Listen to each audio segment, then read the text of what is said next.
Weird Paul, and these are my 100 favorite songs of the 1980s. The Witch Doctor Life is an avant-garde song by Captain Beefheart, and it was released in September of 1982.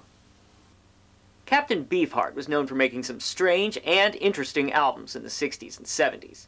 By 1974, his band all quit due to the way they'd been treated, but in 1978 he began playing with a group of younger musicians. He'd recorded an album for Frank Zappa, but it was never released due to a lawsuit. When the lawsuit ended, it was 1981, and Beefheart asked Zappa if he could use some of the songs, but Zappa said no. So, to make his 12th and final album, Ice Cream for Crow, Captain Beefheart had to write mostly new compositions. However, The Witch Doctor Life wasn't one of them. The song dated back to 1967, when he was working on his second album, but the song didn't end up on it. Captain Beefheart's odd methods of writing and producing hadn't changed a bit, though.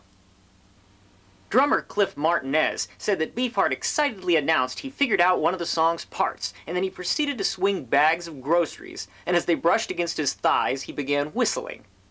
And guitarist Gary Lucas was told to play his guitar as if he were a murderer, writing on a mirror with lipstick, "Stop me before I kill again." I first heard The Witch Doctor Life on January 11th, 1988. I was already familiar with Captain Beefheart, having just bought his album Trout Mask Replica just a week before. This song caught my attention, though, as it mixed in with many others I heard on college radio that day. When the double time ending played through my speakers, I thought, this sounds like the happiest music I've ever heard.